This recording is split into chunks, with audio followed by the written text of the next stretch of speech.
everybody, and thank you so much for tuning in to Fit Pet Boston Talks. This podcast interviews local Boston, Massachusetts area dog professionals, and we sit down and chat about our lives, our dogs, and our careers. Today I had the pleasure of interviewing Micaela Purnell. She owns and operates Community K9 Boston. We talked a lot about her training techniques, and we also talked about her two dogs, Dean and Cersei. I really hope you guys enjoy our conversation.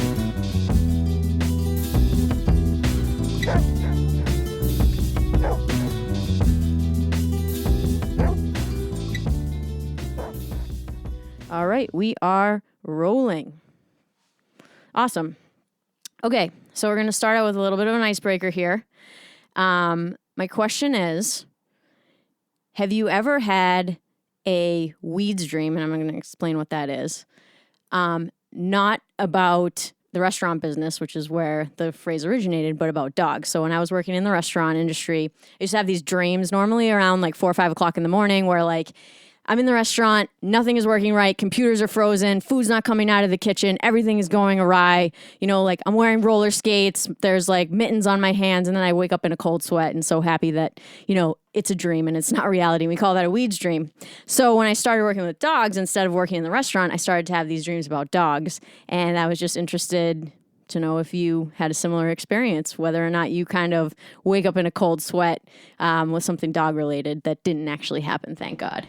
Honestly, all the time. I had one last night about a dog that I had done a class with on Thursday, and the class was fine.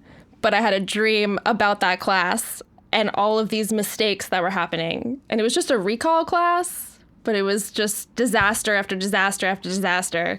And then I woke up in a cold sweat, and I was like, wait, that class actually happened on Thursday, and it was fine. Why did my subconscious just do that to me? So yes, all the time, and it's awful, but, you know, I guess it's just part of doing something you're passionate about, I guess. Yep. Yeah. I feel you. That's good. Was there anything in particular that was like super distressing? The dog was not at all focusing on me. Okay. The whole time. It was just like not even turning towards me or looking at me. But in the actual like reality of that class, the dog was perfect. Oh, awesome. So I was like, why is this happening? Like, why am I having this dream? Perfect example. Yeah. I have those types of dreams all the time. My latest one was I was hiking with this client that's a Wheaton Terrier who I've never hiked with before. Like I just do leash walks and field runs with him. And his hair for some reason was like super long. And I brought him to the woods and he got a bunch of burrs stuck in his fur. It's like normal. And the owner brought him to the groomer the next day and the groomer like cut holes around where each one of the burrs were. So it almost looked like he had got like shot by a shotgun in his fur. And I was just like, it was so terrifying. And I woke up and I was like, oh my God, thank you. Thank God that didn't happen. Anyway, all right. Great icebreaker. I guess you could call it that. But anyway, thank you so much for coming and sitting down with me. We said it downstairs, but dog people are probably the busiest people on planet Earth, or at least in planet Boston. And I think it's because when you're good at it, all of a sudden doors open for you. Clients are blowing up your phone, as we spoke about the other night. But can you just kind of talk about your business and what you do and a little bit about how Community K9 came about and kind of like a recent history of what you've been doing with the dogs? So I run a boutique dog training company. So I do one-on-one classes. I do board and trains. I do hikes for select clients, and I recently started doing group classes out of Falco Canine's facility in South Boston. I specialize mostly in behavioral modification. So dogs who have behavioral problems that are not fixed through, you know, all the other dog trainers they've been through or, you know, all the other things that they've done. You know, it's kind of like the last chance. So my dog is like bitten someone, or my dog is, I'm going to get kicked out of my apartment because my dog won't stop barking kind of situation. And I came into doing that because there's a huge need for it in Boston. And I think that I find behavioral modification really interesting, and I gravitated towards it over the past few years. So the Community K9 itself has existed for like a year and a half-ish. And then before that, I just worked for a dog walker. I worked for like Petco. I worked for like different kind of just shopping around different dog trainers, seeing what skills I liked. I worked at a kennel before that. And then before that, I trained horses. So I was always kind of just trying to figure out what my niche was. And I just kind of fell into this, I don't know, because it was what I was really interested and passionate about. Yeah, so that's definitely I feel like that's definitely a niche thing that used to be a lot less popular than it is now. I was wondering if you had any thoughts about that as far as, why there are so many dogs with so many problems. I know that that's a really loaded question, but I do feel like, and I said this to you on the phone, but here we definitely deal with dogs that have behavioral issues, but it's by far not our specialty. And I think that not my specialty, at least, just from an experience level, I'm just not there. And also it's like scares me a lot. So, but I was wondering if you had any thoughts about, why there seems to be more and more dogs with like some pretty serious problems, if there's any root to that, or if you've noticed a chain kind of. Yeah, I see several paths as to why this is happening. One of them is cultural. So how our culture sees dogs and treats dogs is very different than like 100 years ago or 50 years ago. Or is there anything specific that you can think about? Dogs for like 32,000 years worked for us. They were hunting for us, protecting for us, tracking for us, doing all this stuff. And they lived with us. We co-evolved with them. But they weren't pets in the sense they are now. And I think especially in Boston, people live in apartments in like downtown, the seaport, and it's really busy, and they work a 9 to 5, and they don't treat their dog how we used to treat our dogs. So they treat them more like kind of like kids, or they think that their love and affection is going to give the dog the mental stimulation they need or the physical stimulation they need. I just see a disconnect in how much we kind of anthropomorphize the dogs versus how we actually see them as dogs. So that's one issue. I think another issue is just the structure of our society. So like dogs are not supposed to live in apartments in downtown Boston, see, hundreds of people every day, see hundreds of dogs every day. There's all these studies with people that show that when we live in these condensed areas, we have issues accessing calming skills. We have issues de-escalating conflict as humans. This is the same for dogs. So when there's all this social pressure around us, even though resources aren't necessarily limited, you go outside, you see like all of these people. Psychologically, the pressure that's put on you is not going to give you the access to de-escalate a situation as opposed to like living out here in the beautiful suburbs. So when you have a dog who lives somewhere like downtown Boston, like they're not psychologically set up for success. And I think the other issue is genetics. So like we have put a lot of selection pressure on dogs' genetics. We neuter a lot of them. We spay a lot of them. We're picking very specific ones to breed. In recent years, we've started to discover a lot of issues with how we've been breeding animals and our understanding of genetics. So I think all three of those things kind of play together to create like a psychological state for the dogs that is not very healthy, and it's causing a lot of these issues. But that's just my thoughts, my opinions. Yeah, well, I mean, I think you have something to hang your hat on just because you're in the trenches with it every day. I mean, you literally work in Boston. I can't tell you the last time I've even been to Boston proper because it stresses me out. So I can definitely understand what you're saying there as far as putting that type of pressure on a dog that just never existed prior. You write really cool almost blog posts on your Instagram pages, which I've been really enjoying reading and learning from. And you use that word anthropomorphization a lot. And I was wondering if you could just kind of deconstruct that word a little bit, because it's a big one. And I think that it's an important thing for pet owners to just kind of know, because I think a lot of people, do anthropomorphize their dog. They don't realize it. And it causes some damaging behavioral patterns. So could you kind of just deconstruct that a little bit for people that don't know? So anthropomorphism is essentially attributing human characteristics to another animal or a thing even. And it's kind of cool because like as humans, we actually like part of our brain is set up to anthropomorphize things. That's our default setting. So like you can be a really good dog trainer and you still have to work against that setting of anthropomorphizing. We want to give every animal like primate characteristics, but dogs aren't primates. They're totally different. So you have to, if you're aware of your anthropomorphizing, if you're aware that like dogs don't like when you reach towards them really quickly, or you're aware of the fact that like a dog that's smiling may be a dog that's anxious, or you're aware of the fact that like I guess a lack of structure is not good for a dog, but I guess I would argue it's not good for a human either. So that's, yeah.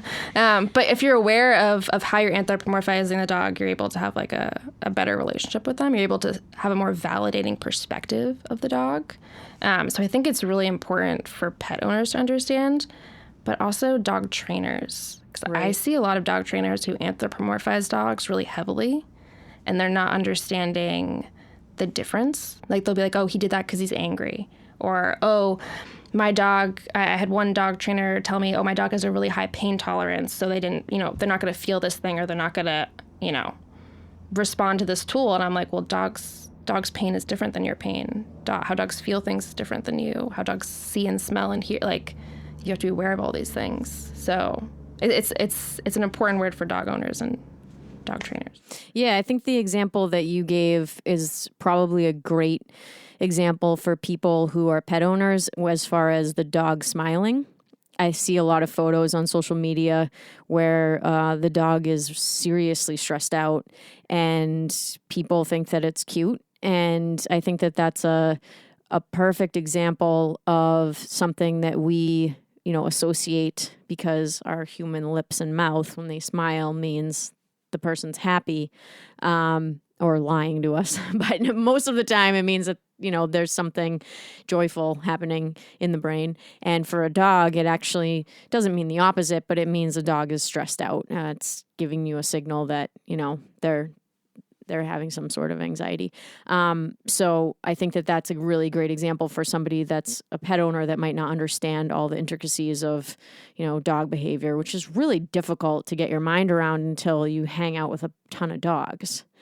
And I have so much respect for somebody like you that's been doing this for so long, whereas somebody like me just kind of got thrown into it by walking dogs that were like total poop heads. And I was like, how am I going to fix these problems? And that's how I met my wife, because I was up a creek without a paddle. And luckily I think mentally I kind of hit that, 10,000 hour mark with the dog walking. And I was like, I need more, like I need to figure out what's going on here. And so I was kind of ripe for starting to understand some of the things that you know way better than I do. And I think at the root of it, I do think that applying these, maybe not characteristics, but emotions. I feel like a lot of people, like when you gave the example of, the dog trainer saying the dog's angry, that I hear that all the time.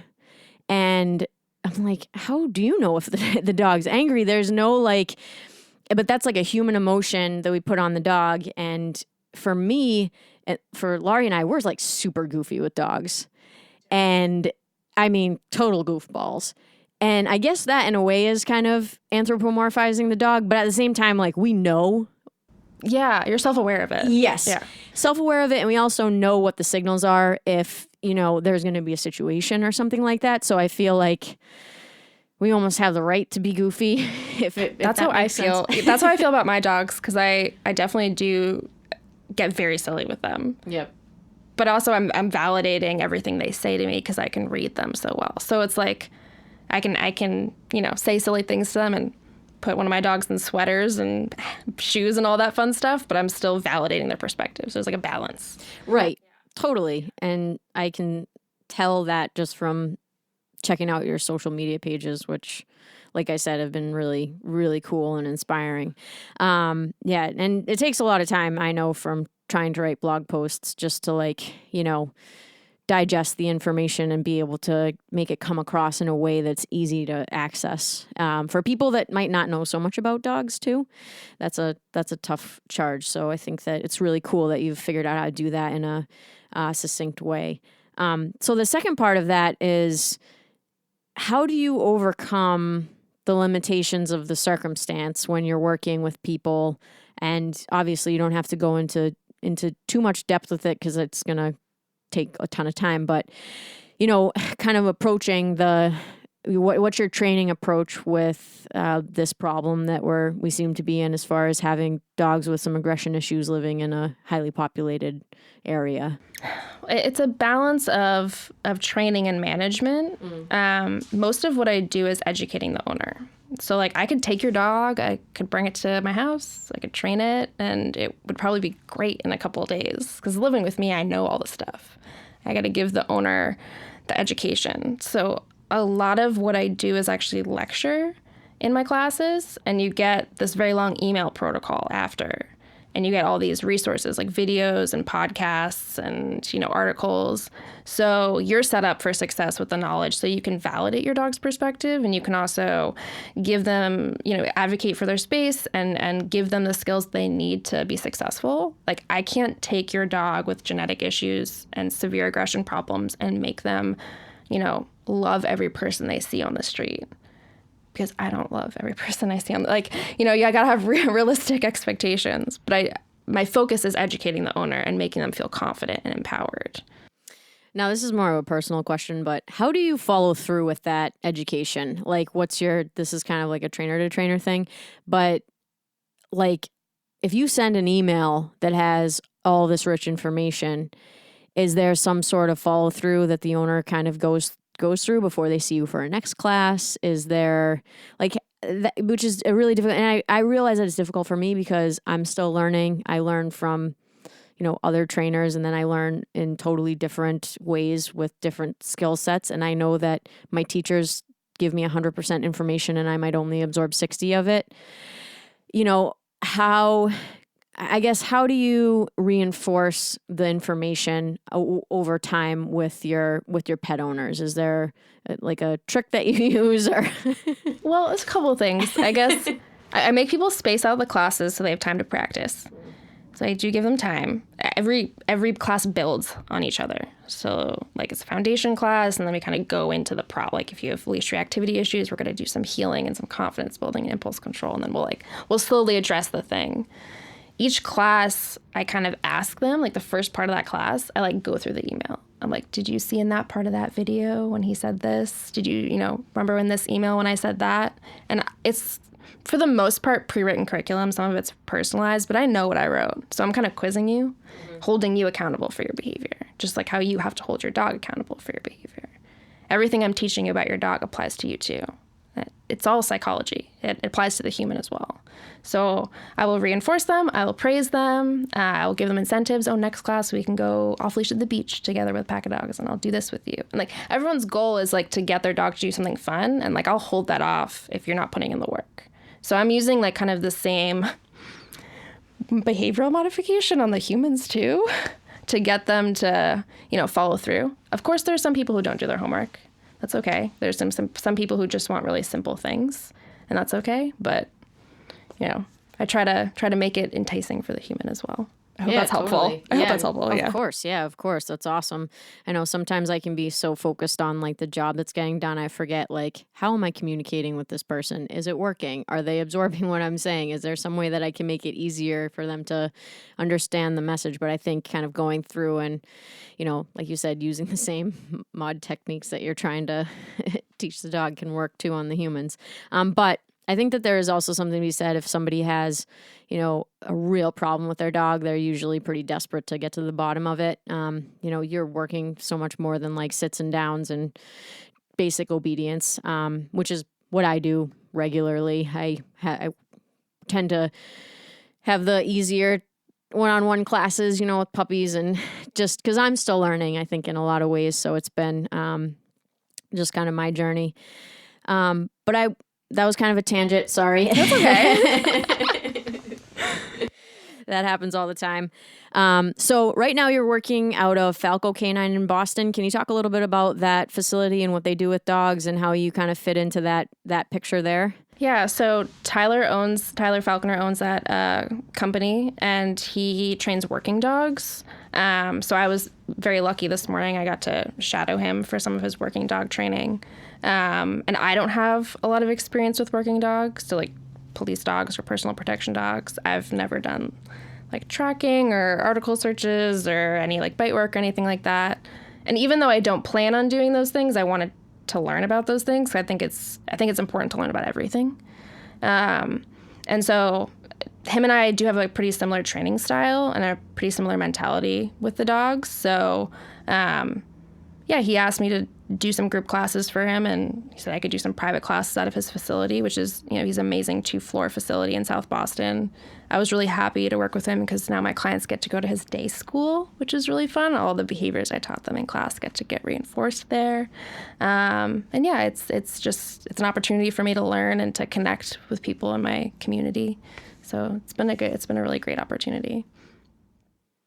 Yeah, that's awesome. And I honestly can't wait to get down there and check it out because I know that, as I said to you, Laurie, we'll be looking for a place for Buddha to train. So I think that if it's a good fit, you might be seeing more of us perhaps, but that's amazing. If we could kind of move on to your own personal dogs, I'd love to talk a little bit about that.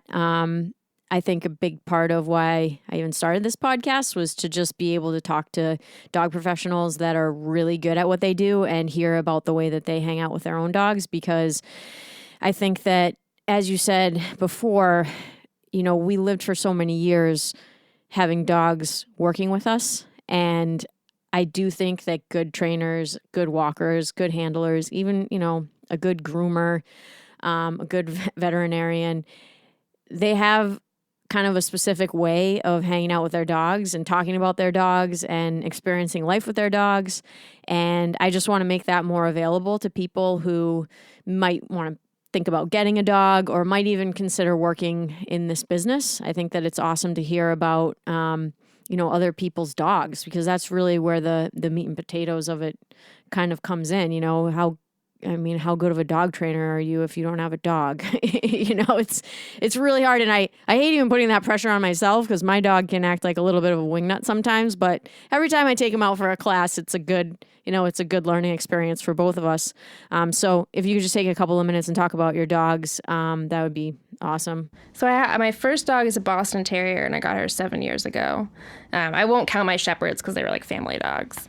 But she's kind of pushed me into being a dog trainer a little bit because I had to problem solve a lot with her. She couldn't take food rewards as a puppy because she had some health issues. So I trained her entirely with a toy. I had never done that before. And she is very intense dog. She loves to do anything at any moment, at any time. And so having a dog with that high energy, and like the want to like bite and chase and like to be so tiny, like I never had a tiny dog before. It was a new learning experience.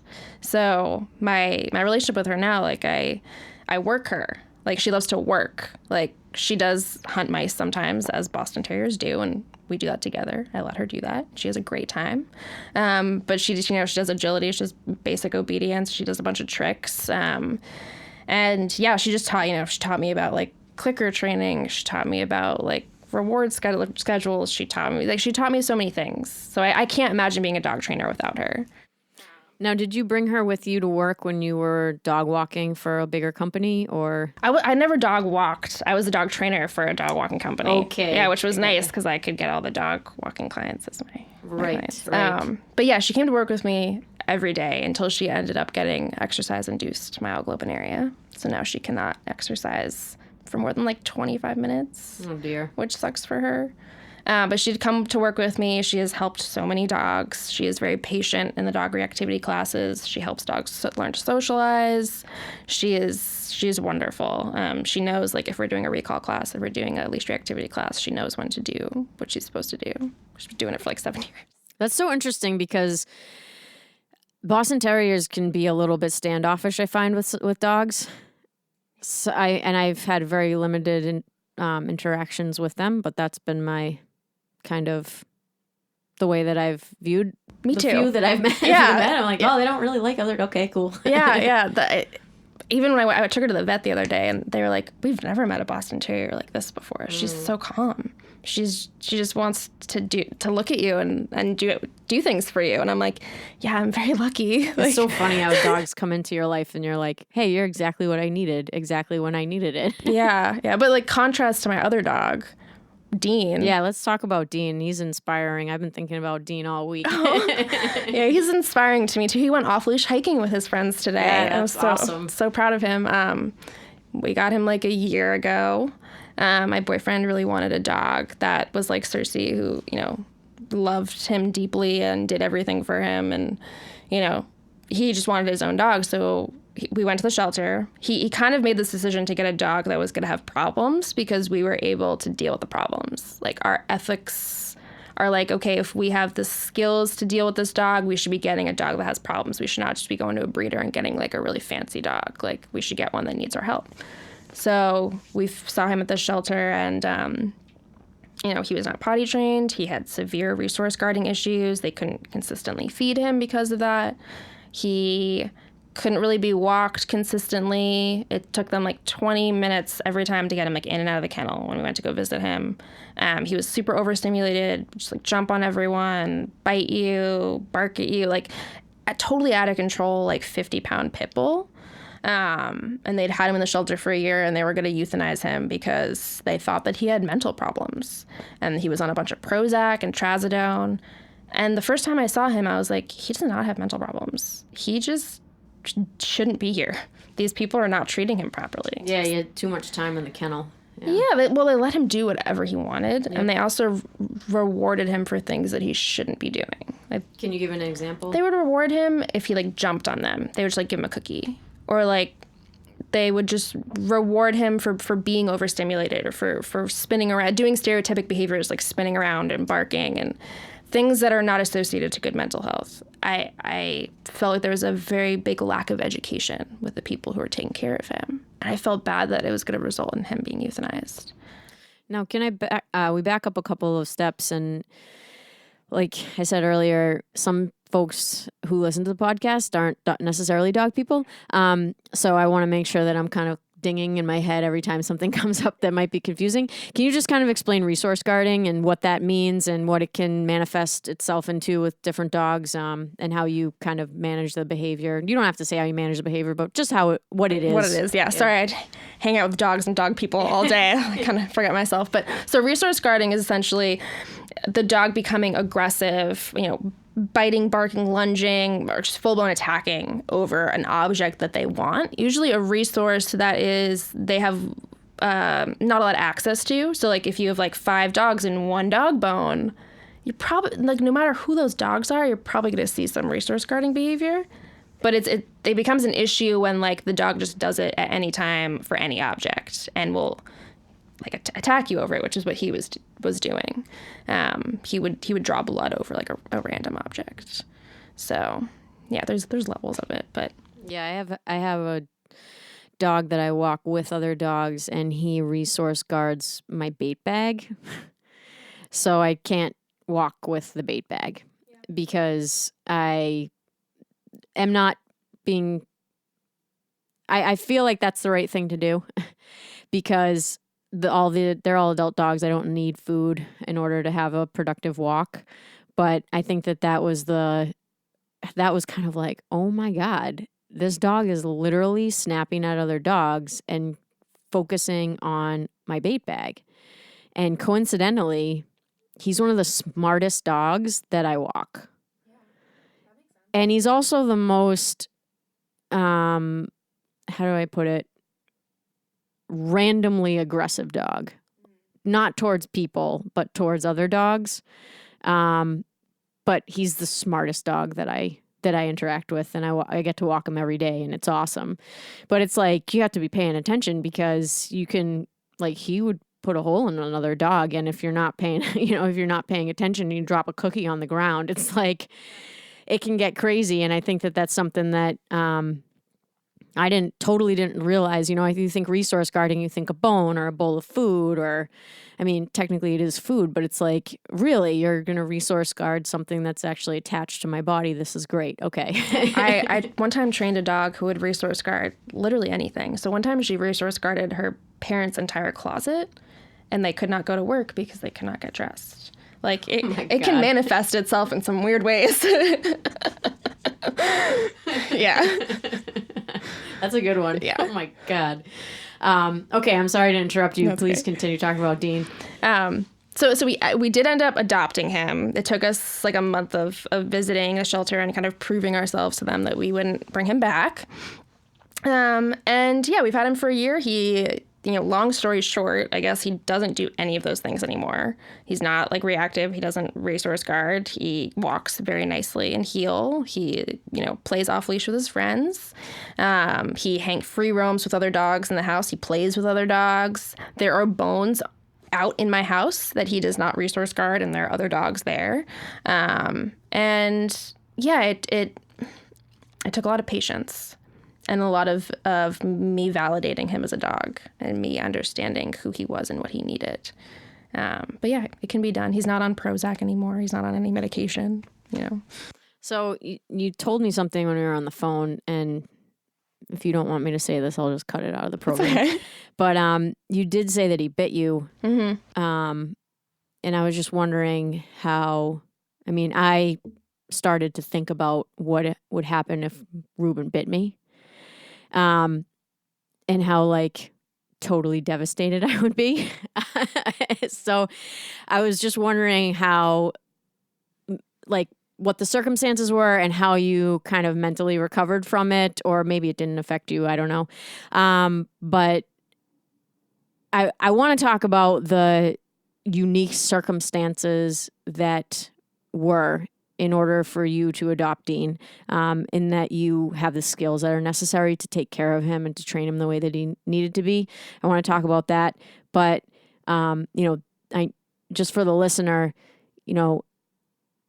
this dog had a ton of problems, and you brought him into the house, and then he turned around and bit you. And I was just wondering kind of how you dealt with that emotionally and kind of got over it and healed from that. And now you're obviously able to have this great relationship with him. Well, he bit me. So the first day we had him, I guess I just underestimated his resource guarding because he just started resource guarding something, and he bit me pretty badly a few times. I ended up getting on the kitchen counter, and he had like cornered me on the kitchen counter. And I had like my box of dog stuff, and I have like welding gloves for like little dogs who are nippy, And so I put them on, and I was like, maybe I could grab a slip lead and bring it back to the kennel, and, we could deal with this. And he ended up biting me through the welding glove until I bled. And that's when I was like, okay, I got to call my boyfriend to come help me. Because my boyfriend had really been the one who was going to the shelter a lot to visit him. And he had really become attached to Taylor. So I knew that I didn't have the relationship with him that was necessary to really fix his problem at that point. It's difficult, I guess, to have a dog bite you, any dog bite you. But I think that I have a unique perspective. Like the other day I had a dog scratch me really badly, which is why I have this bandage on my hand. And the client who was with me at the time, she was like very put off by this dog. He was very overstimulated. And she was like, are there any dogs you're ever scared of? And I was like, no. I put myself in their paws. I see what that dog's seeing. So like Dean didn't know that he was at my house. He didn't know who I was. He didn't know what the fuck was going on. Right. And that's terrible. That's awful. Like this poor dog. And so his only coping mechanism is to be forward, to go and to protect himself. Of course, he's a dog. That's natural. So he doesn't know me. My scent is all over this house. He's never been in this house before. There's other dogs sent here.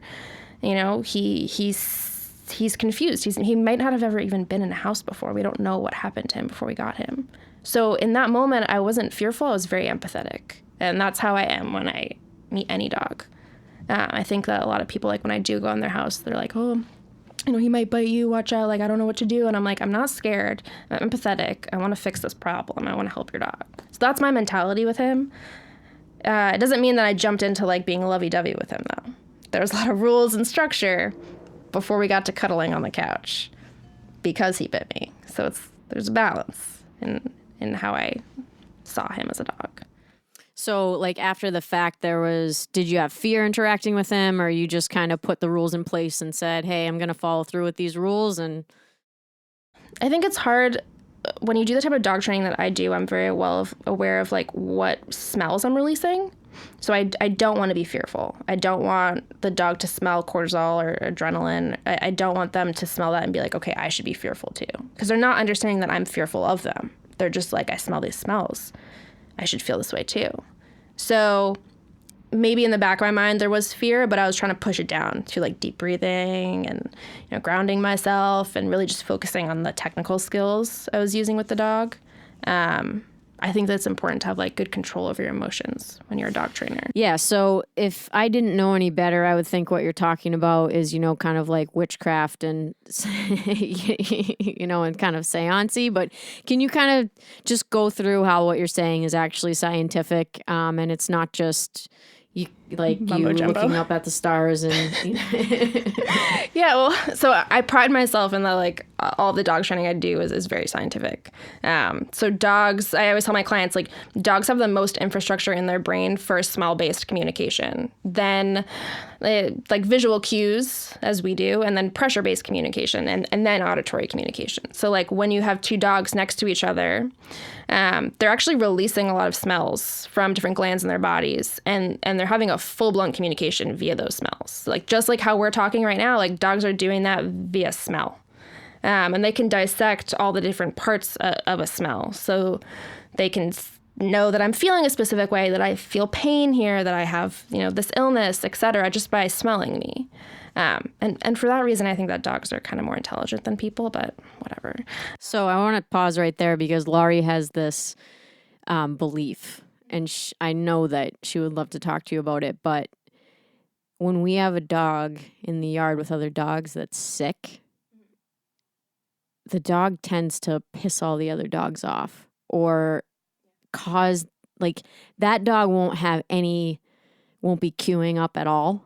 And all the other dogs just want to, like, go after it. Yeah. That's like actually a science-based thing? Yeah. Like, okay, so if you work in an office building and someone comes in with like a really runny nose and they're like pale and feverish, are you going to be like, oh my God, get out? Like, I don't want to get what you have, right? Like, that's what the dogs are doing. Right. Yeah.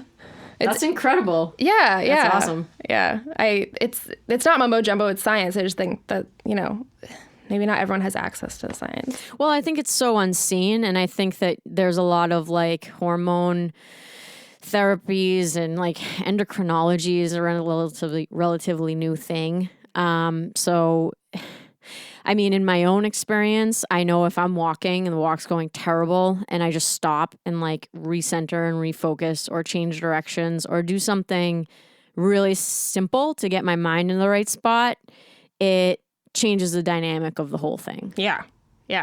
That's proof right there. Yep. Yeah. That's awesome. Okay, so going back to Dean. Yeah, so I guess, I was a little scared of him, I guess, but that's not how I was acting towards him. And I think that's really important for dog owners to understand. So that's why I want to give them the confidence to not be scared of their dogs, to not be scared of like the world around them. But yeah, it took time and a lot of practice and a lot of understanding. And now he's not perfect at all, but he plays with his friends. He lives a good life. He's able to go hiking and he has friends. Like he can never had that before. So. And the dynamic between Cersei and Dean. Cersei is in charge. Yeah. 100%. She is 20 pounds. He is 50 pounds, but she is in charge. She actually will, he'll be chewing a bone on his place and she will go and sit on his bone and look at him and growl at him just to let him know that. And like I always call her out of it. I'm always like, come here, stop doing that. But like she's seen him attack me. So she knows, she knows definitely who he was before. So she's really mindful of him, but they play like a lot. There's videos on my Instagram. I know, I've seen them. I didn't even know that he had such a past. Really. I thought he was just kind of like, well, first I thought he was one of your clients. And then, I read and I'm like, oh, no, that's her dog. And I mean, it's incredible. But I just wanted you to talk a little bit about the difference between so a lot of people go to rescues and they fall madly in love with the cutest pit bull that they've ever seen. And they bring the dog home and it's a freaking disaster. And I think my sister has a pit bull, Gus, and he's not a disaster. But he was in the kennel so long that he was afraid to go outside. So, for the first, I think it was about a month, they'd bring him outside and he'd try to hide underneath anything. He couldn't be in an open field. He couldn't be on an open street that didn't have cars on it, parked on the side of the road. And there was an adjustment period, and I want to talk to you about the adjustment periods too. But I mean, the cutest dog you've ever seen. So I think that sometimes it's just so like gut-wrenching because you go into the shelter and there's this dog that is the most handsome, confident looking, even though, you and I would be able to tell, like, yeah, they're not confident. They're like, ready to explode. But to somebody that might not know those types of cues or behaviors to look for, what's the advice that you would give to somebody who's looking to adopt a dog that might be interested in a dog that looked like Dean and had his type of behaviors even showing up? Because here you are, probably one of the most experienced trainers that I've met. You've only ever worked with animals. I mean, holy cow. And you bring the dog home, dog bites you. You know what I mean? It's like, and you recover and now he has this amazing life. But I think in a normal pet home, I mean, I can't even fathom it. I mean, it's a lot of my clients are dealing with that. A pet home that had children. I mean, that's a huge thing. So can you speak a little bit to people that might be thinking about getting a dog, what to look for, what not to look for, where to go for help? Somebody that, it's just some ideas that, you can bring to the table for how to pick a dog maybe. I know it's a pretty huge question, but it's something that I immediately thought of when you were telling me the story of Dean. Well, I always tell people, like, the dog you see in the shelter is not the dog you bring home. The dog you get is the one that you create. So sometimes you're getting a blank slate, kind of like your friend's dog is like kind of a blank slate because you didn't know anything. So you can build a lot of confidence. But sometimes you're getting a dog with a lot of baggage and you're not going to be able to tell from the shelter at all. Because they had a totally different perspective of him than I did. And they had known him for like a year. But I guess some things to look for, like the dog that runs up to you and is like very excited to see you is not falling in love with you. They're probably doing that to everyone. They want to get the hell out. And they're probably not the most confident one. They're probably like the most overstimulated one. But I've met dogs who have like hidden in the back of the kennel and then like a couple, years later they're having behavioral problems. So it's kind of like a mix, but you never know what you're going to get. But I will say, like, once you get the dog, if you are going to get a dog that has some issues or you're just not sure about, like, go find a balanced dog trainer. Go find a dog trainer who's like uses a lot of different skills, a lot of different tools, is like well versed, and go find a dog trainer who will work their own dogs in front of you, or will give you videos or show you like physical proof of them changing a dog like from start to finish. So you kind of have something to base it off of. I wouldn't necessarily go with the dog trainer that your rescue recommends.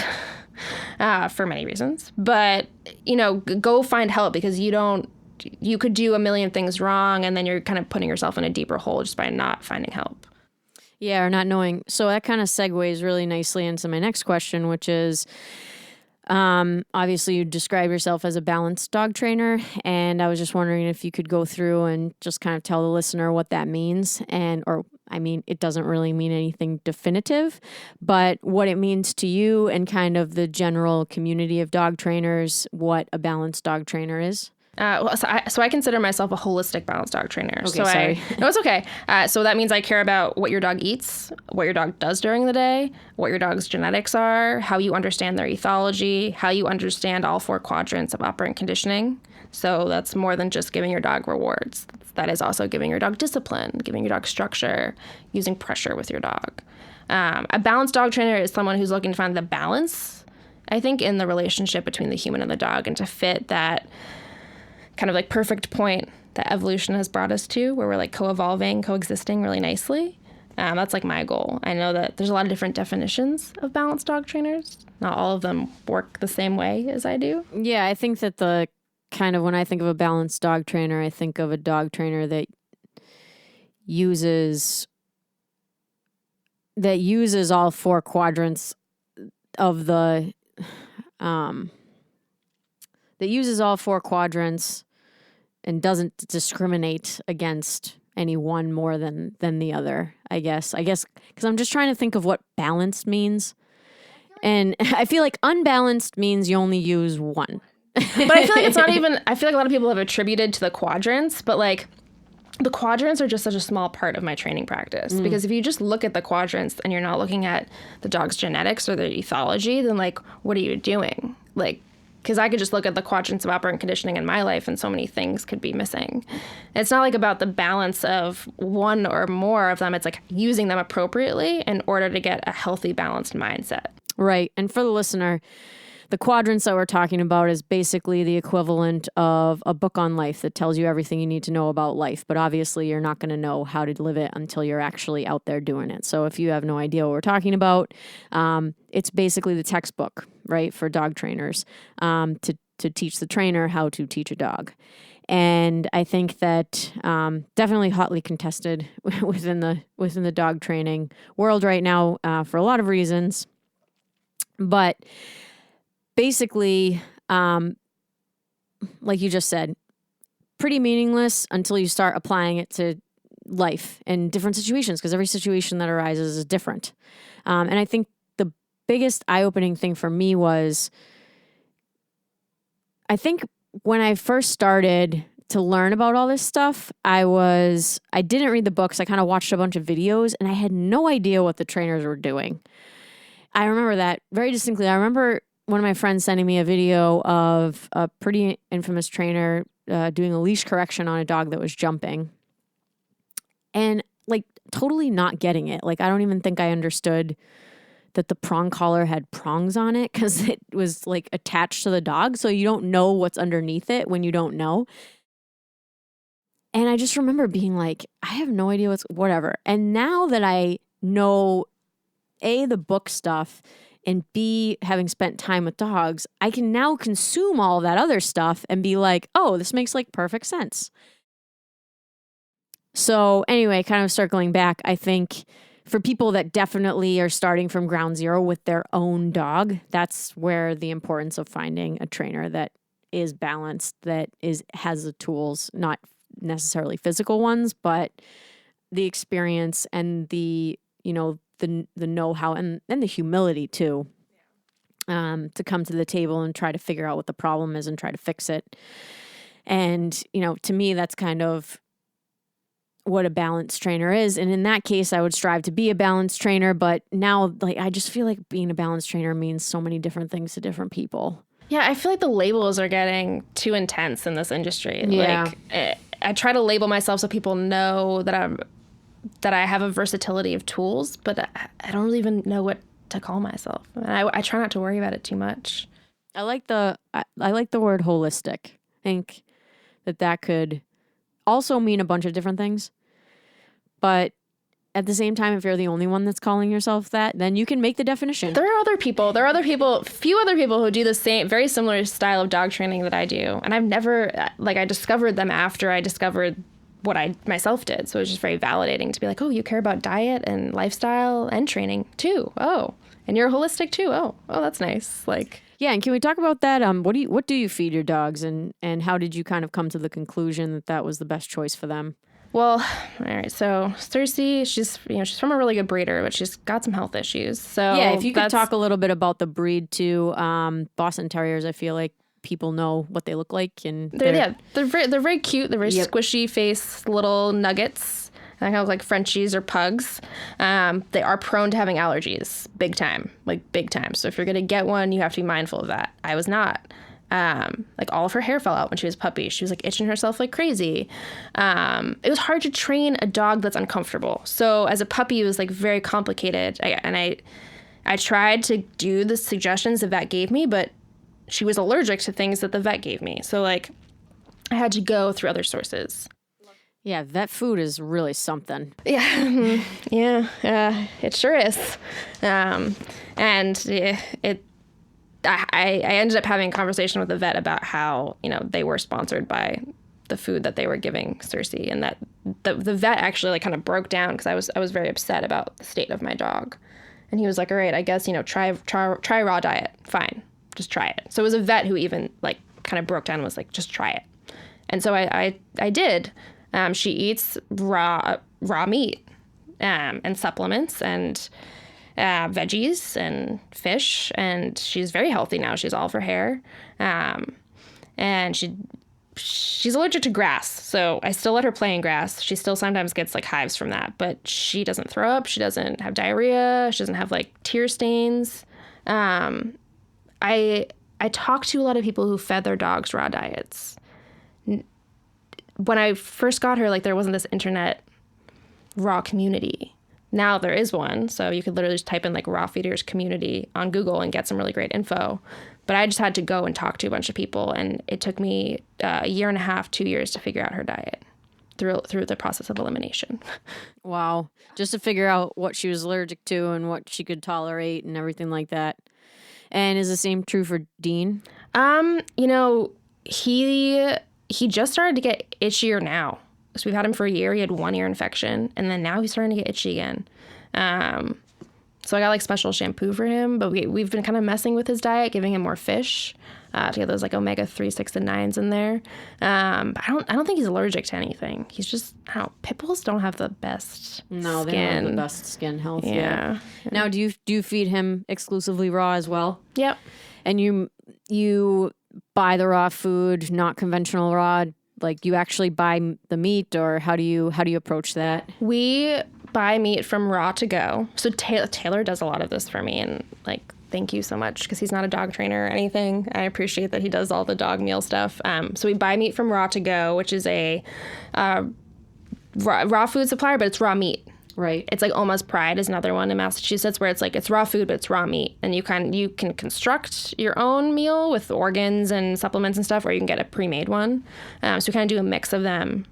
Sometimes if we're lazy, we'll get Stella and Chewy's or Primal nuggets. But yeah, usually we do like we get organs, we get hearts and liver and, all that stuff. And they eat like, turkey necks and oxtail and all that super biologically appropriate, it's raw meat. You gotta wear gloves and wash your hands after, kind of.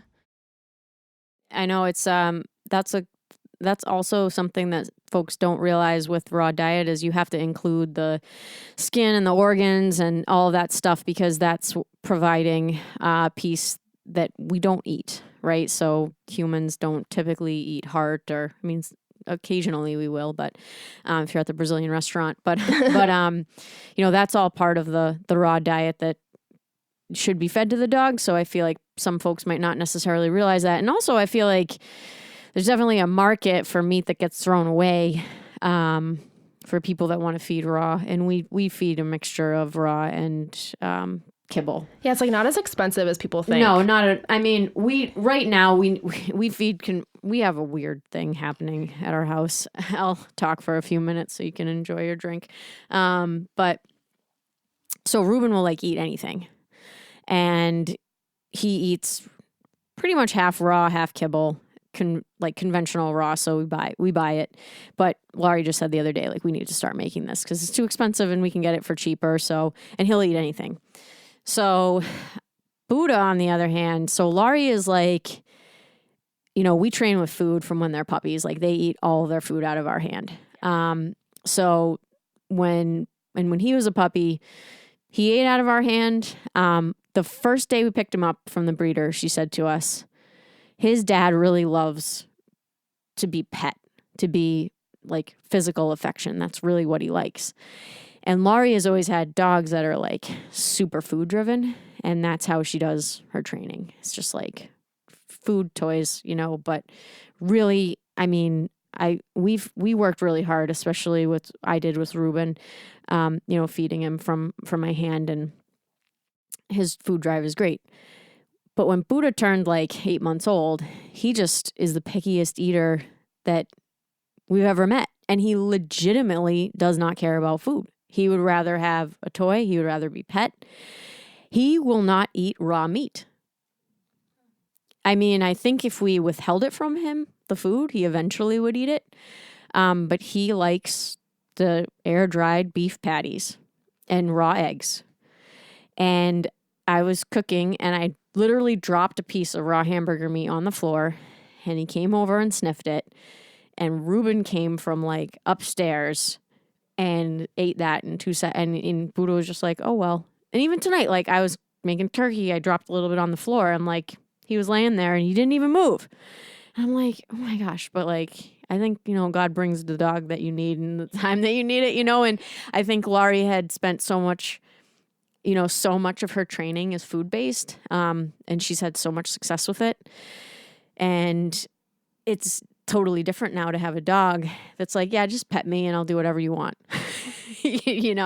So we've struggled because we've had a lot of digestive problems with him when in his first year and trying to figure out the food. And we called the breeder and she said, just feed him chicken necks and Victor dry kibble. And do you know Victor food? Okay. It's like, they don't even sell it around here. It's from like the Midwest. All the working dog breeders and the working dogs feed the puppies Victor. Okay. It's like cheap dog food. Okay. So I was like, okay, we're going to feed this dog chicken necks and Victor kibble. And instantaneously his belly got better. And her mentality is feed him what he ate when he got weaned. And the only thing we've changed is we don't feed him the necks anymore. We feed him the air-dried raw and he eats it. But if it's not, he won't eat the food. He will not eat to the point where he loses weight. I mean, he is who he is. I know. It's like, I think the old Laurie would be like, no, F you, I'm going to withhold until you eat. And now it's like, that's just not who he is, So I don't know. I've kind of struggled. Like, are we conforming or are we just able to know what the dog needs and do it? I don't know. I don't know if you have any thoughts about that, but it's been a road. The food has been a road for us. So I mean, it's been a road for me too. Like the first 2 years of Stacy's life, I couldn't train her the way that I had trained every other dog with food because she wouldn't eat it because she was like, her stomach hurt and we couldn't figure out what she wanted. So it was really difficult. I mean, it was really difficult. I kind of just ended up feeding her out of a bowl and like doing everything with a toy. But I will say that I did take the bowl away when she got the exercise-induced myoglobinuria because she was still... Can you just explain what that is real quick? It's something that happens to humans apparently a lot. Where if they exercise too much, I'm not really sure about the science here, one of their organs, like they pee them out. The muscles are like it goes through parts of their organs, like their spleen and their liver. It's really bad for those organs to like have to essentially digest muscle. And then they kind of pee out this like red liquid that looks like blood. That's how we figured out that she had it. But she can only exercise for 25 minutes now. So I'm like, okay, you can't eat out of a bowl. You're going to be doing 5 minutes of training here and here and here and here throughout the day. And that's how you're going to eat.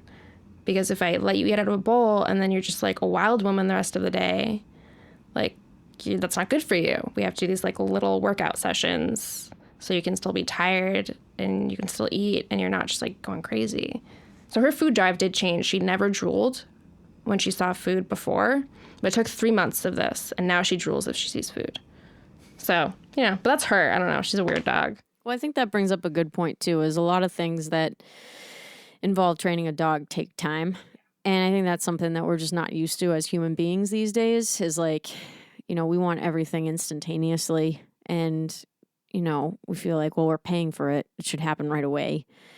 I think that that's a tough thing, even for me to deal with. If I'm having some behavioral issue with my dog, it's like, I want to be able to fix it right away. And some of this stuff just takes time. And I think that that's a message that I wish my clients, but other dog owners and trainers even like realize, like, why are you putting all this pressure on yourself to fix the problem in 5 seconds? You know what I mean? And there are a lot of people that tell you that they can fix the problems in 5 seconds. And I'm like, okay. And I know that there are people that think that that's the case. And I feel as though in my limited experience, it's like once you get that time behind what you're working on with your dog, whether it's like getting them used to food in order to create that like classically conditioned response, it's like it took 3 months, and it's a good message for people because I think people get discouraged really quickly.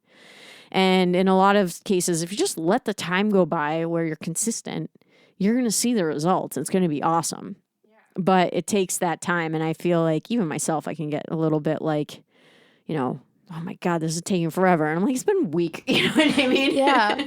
Yeah. I think that people also forget, like I attribute a lot of the things I do with dogs to kind of like what you would almost do in therapy. And I think that we have an understanding that if you're working on your own personal issues, like it may take time. You may have to heal through whatever you're going through. Like I remember I used to pick my nails really badly. It took me a really long time to condition myself to not pick my nails when I was anxious. Like I used classical conditioning to do that. But it took me like time to do that one thing for myself. And I'm aware of the fact that I'm conditioning myself. Like a dog's not aware of any of this. And like they're just existing in this space. So yeah, it may take a lot of time. And that's okay. I think it's healthier if it takes more time. I think the result that you get is a lot better because you've given the dog the right amount of time to like heal and grow and learn instead of just like pushing them really hard. Yeah, that brings up a good point. So the first podcast interview I did with Laurie, and she made she kind of was comparing teaching your dog versus doing more of like a board and train type of situation with a dog. And she believes, as do I, if you put the work in, kind of building up that relationship with the dog, it can be in certain situations. Some situations, I think board and trains are an unbelievable thing for a dog. But I was just wondering if you had any kind of hard and fast thoughts about a board and train versus being able to work with the parents, and if money wasn't an issue, if both of those things were the same price, because I know the board and train is such a lucrative part of the dog training industry because people really need it.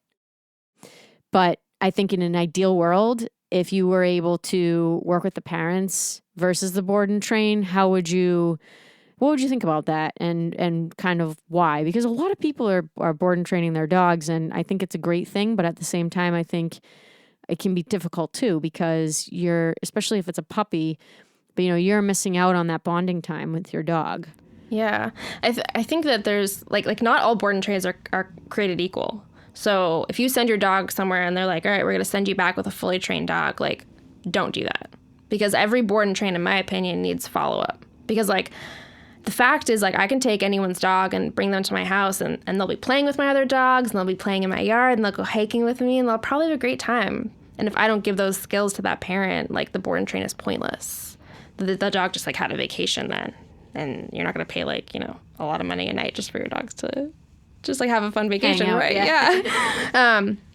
So like in an ideal world, I would love to just do one-on-ones and for everyone to get the skills.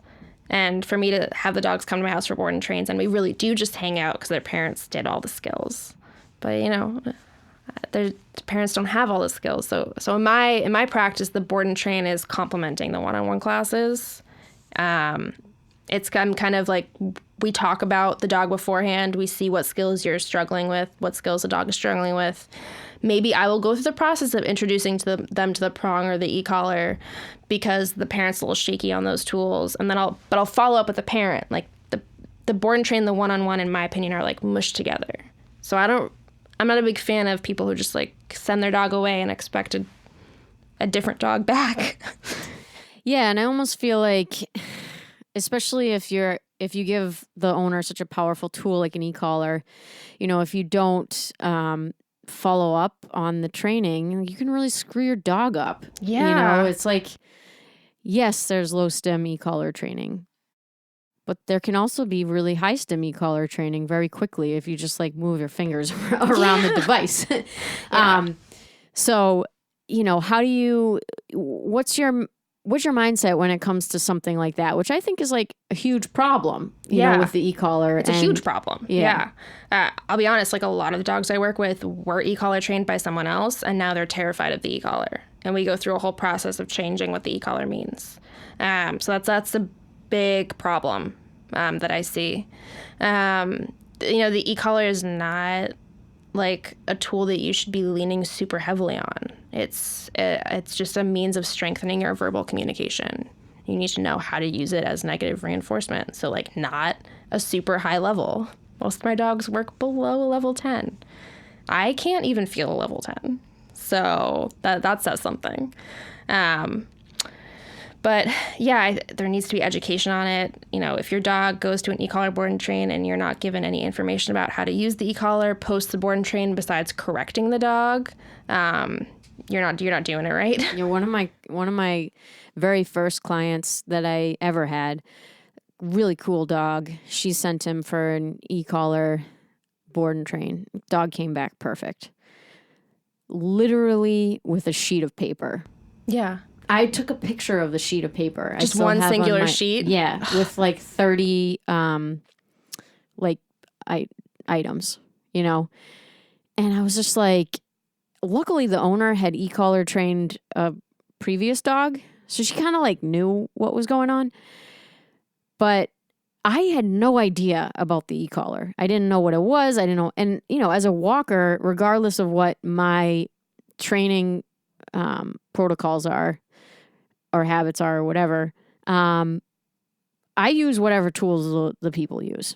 You know what I mean? Unless like they're using some ridiculously unsafe thing, in which case, you know, I'll use my own stuff. And half the time I use my own stuff anyway, just because it's more comfortable for me to like hold my leashes. And some of the collars, like I can't put the leash on this collar. This thing's gonna snap right open. You know what I mean? It's like, come on.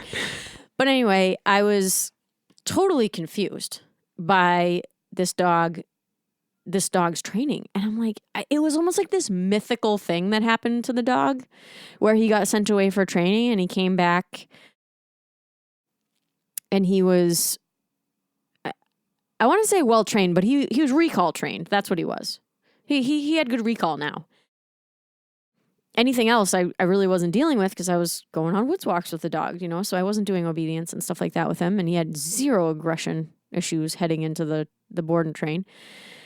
But I said, okay, well, so they took him and then they dropped him off and then they gave you this piece of paper. And she's like, yeah, that was it.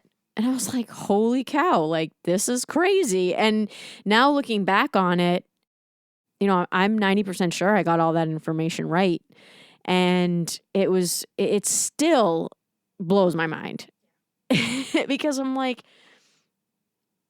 I haven't ever given anybody a piece of paper, first of all, as a follow-up. I usually text or email. But email people don't read my emails. So I'm like, I kind of feel them out. I'm like, did you text? Do you email? Should I like make a Facebook story? Like, is that going to pique your interest?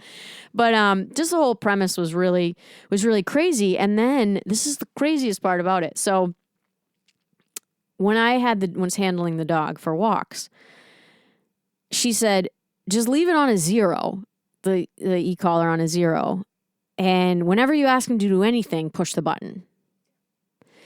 So I literally, now that I know just the mechanics of how an e-collar works, a 0 is doing nothing. Like 0 is doing 0. The dog can't feel a 0 because nothing is happening. There's no stem on a 0.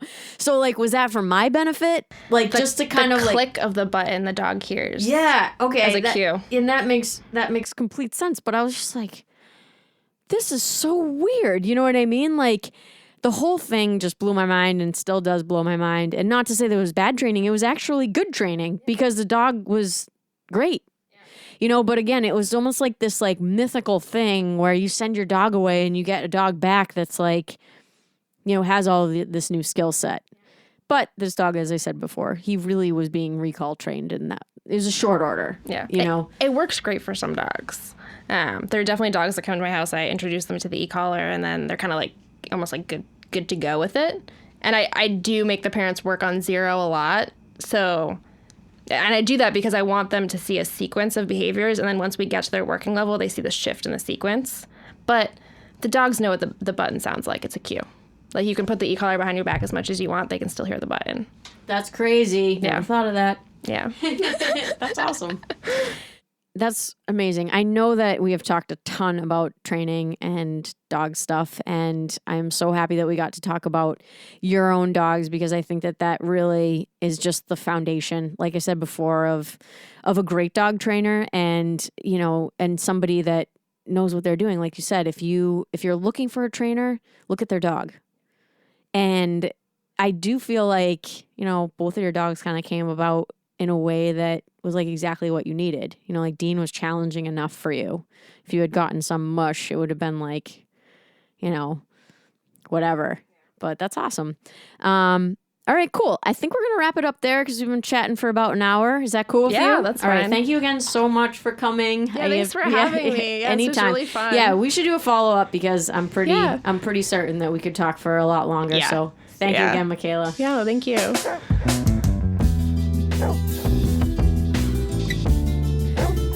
Many thanks to Micaela for taking the time to have this conversation with me. If you have any additional questions or need more information, you can visit communitycanineboston.com or falcocanineboston.org for more information. My name is Leah Lodato, and in addition to producing this podcast, I own and operate Fit Pet Boston, which is a dog walking company that services Medford, Mass. And Winchester, Mass. You can reach me at leah@fitpetboston.com. Thank you for listening and subscribing to this podcast.